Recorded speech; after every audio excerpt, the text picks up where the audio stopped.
What is up, guys, and welcome to my 500 subscriber special. Yes, it gives me great pleasure in finally being able to say that sentence, and I'm just so pleased that we've actually managed to get here. We're now halfway to 1k, so I said in the previous video I don't want to set a time limit on it, but the sooner we can get to 1,000 subscribers the better, so get subscribed if you're not already. And in today's video I thought I would treat you guys to a last to first, because I know you guys like those, and we're going to go to Singapore and we're going to drive in the Haas of Esteban Gutierrez, because why not? Haas were brand new in 2016 and Gutierrez is no longer in F1. Well, again, neither was Grosjean.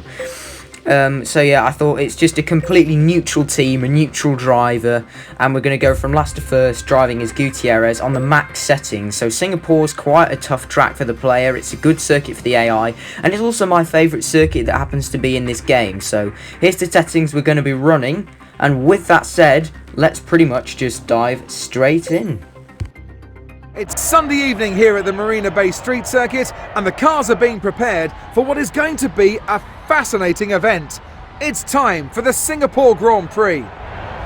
Here we are on the grid, of course, starting from the back with the aim of winning the race. Now, I actually selected full damage on purpose. I know I normally run reduced for career mode videos, but I thought because this is a special video, let's just send it, see what happens, although we do know how predictable the AI are, so it could be possible that they could potentially ruin my race halfway around.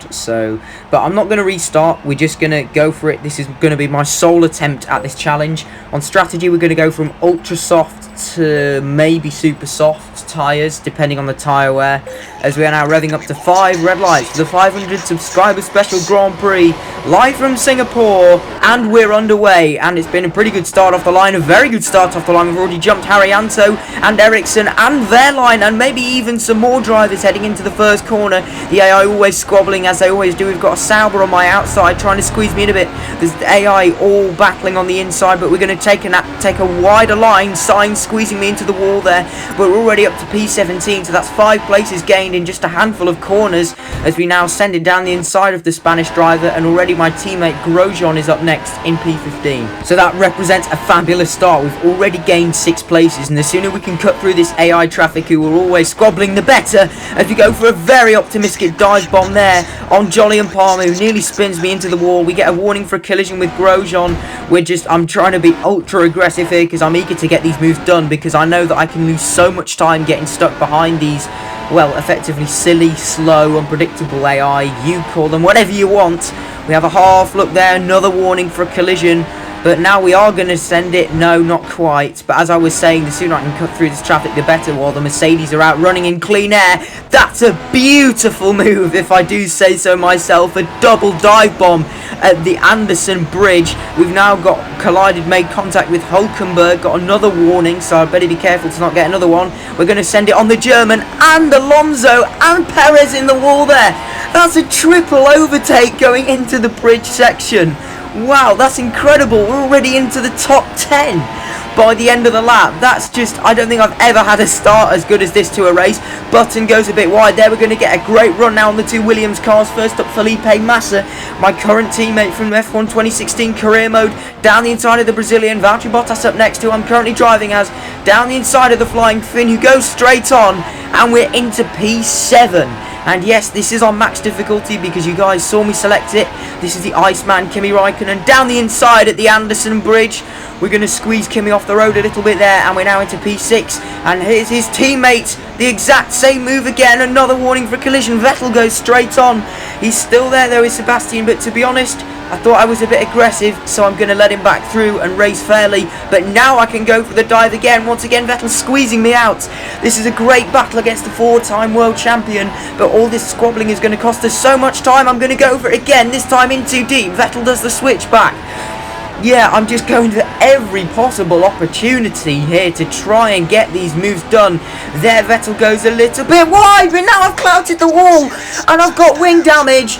And in Singapore, that is not a good thing. So we were battling so hard We've lost part of our wing, we've got damage, and now I stayed out an extra lap. I did actually manage to drop Vettel even with the damage, but I didn't want to risk losing more time to the Mercedes out front. So at the end of lap 4, I've come into the pit stop, and my strategy's now changed. We've fitted a set of soft tyres, and now, because there's 11 laps to go, these tyres are supposed to go 11 laps, so that means hopefully we can make it to the end without making any more pit stops, barring we get any more damage. We now send it on Magnussen. We're going to go round the outside of Palmer, and this time that works very nicely. Once again, the British driver squeezing me into the wall.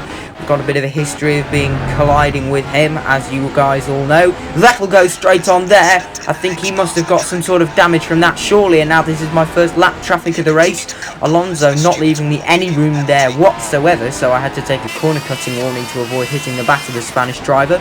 We've got Sergio Perez next up, fellow countryman, now a lap down, and as you saw, we're now into the top 5 due to more pit stops being made. So Daniel Ricciardo's up next, the Red Bull driver, 17 seconds down the road, as we saw on the first sector split, as we're now lapping our teammate. Ouch. You do not want to be lapped by your teammate in Formula 1. Up the inside of Romain Grosjean, he doesn't leave us that much space, makes it a little bit harder than I wanted it to be, as we're now going to go around the outside of Jenson Button. If he wasn't under blue flags, that would have been a very nice move. But nevertheless, he is under blue flags. This is Marcus Ericsson in P13. He goes straight on there. There's something about the AI going straight on at these couple of corners. But now this is lap 10. We immediately cut to a battle with Nico Rosberg. The German driver just exited the pits behind me. And on his much fresher soft tyres, he's going to be really, really quick, especially in a car that's better than me. But thankfully, we managed to fend off the German driver. And we've chased after his teammate, Lewis Hamilton. And we're now going to send it on the British driver. On the inside we go. There goes Palmer back onto the racing line. He nearly gives me damage by completely cutting back in front of me, but nevertheless we've managed to navigate both of them, and we're now up into 3rd place. Felipe Nasr now getting lapped, and shortly after him will be the other Brazilian, Felipe Massa. Yes, I still find that very confusing. I did when I was watching this season in real life, but Massa's in P6 and he's about to be a lap down, so that just shows how much of a comfortable gap we have, I guess, as he nearly does the same thing that Palmer does. Verstappen in 2nd place. He's 4 seconds down the road. As it stands, I think it's a 1-2 for Red Bull. We go around the outside of Marcus Ericsson, and with my pace, I'm catching Verstappen rapidly at a rate of knots because he's being stuck behind blue flag traffic. So with just over a lap to go, you'll be able to see Verstappen on the mini-map. There's a couple of cars in front, and the Red Bull driver is indeed just going under the bridge now. Look how much I'm gaining on him through the 3rd sector. Yes, the tyre wear's kicking in for me, but I'm so much faster than these drivers. This could be a grandstand finish to the end of this race. Are we going to have enough time left to catch both the Red Bulls? Here comes Perez onto the track, and he's made me lose my front wing. No, and there goes winning the race. Just like that, any hopes we had left have now evaporated. That was the danger of doing full damage. I've now got 2 warnings in a matter of seconds.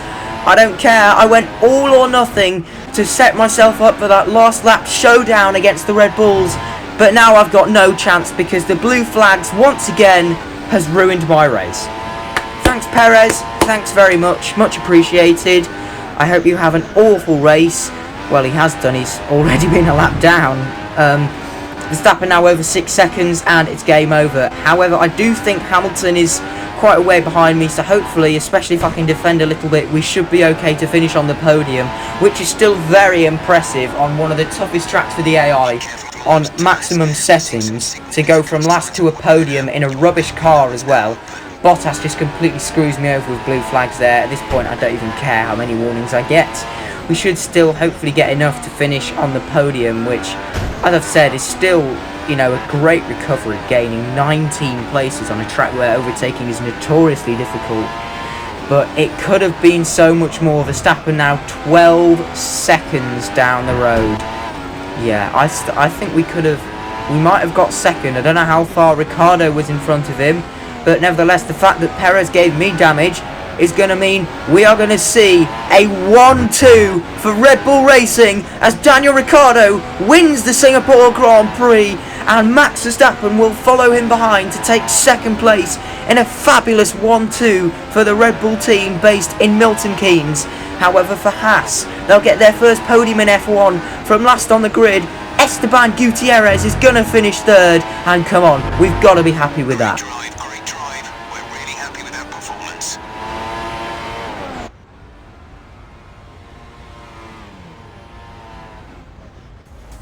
Well, there we go. Here are the final results from the Singapore Grand Prix. Ricciardo and Verstappen, 1 and 2, 6 seconds apart. So I think if I hadn't got the wing damage, I could have overtaken Verstappen. And depending on how much lap traffic was in front of Daniel Ricciardo, who knows? I think I needed one more lap and maybe to not have the wing damage. But yeah, it just shows what could have been, because I beat the Mercedes by over half a minute, even with the wing damage. So that shows how good our pace was. I was multiple seconds per lap faster than them on that second stint, which was fantastic. Both Ferraris outside the points. So yeah, it's a day of what could have been, I think, for us today. But even so, last to third is pretty good. So either way, the last to first challenge mission failed. So yeah, unfortunately I couldn't have done any more. But yes guys, that's it for today's video. Please be sure to like, share and subscribe if you did enjoy it. Thank you for 500 subscribers. Let's push for 1,000 now.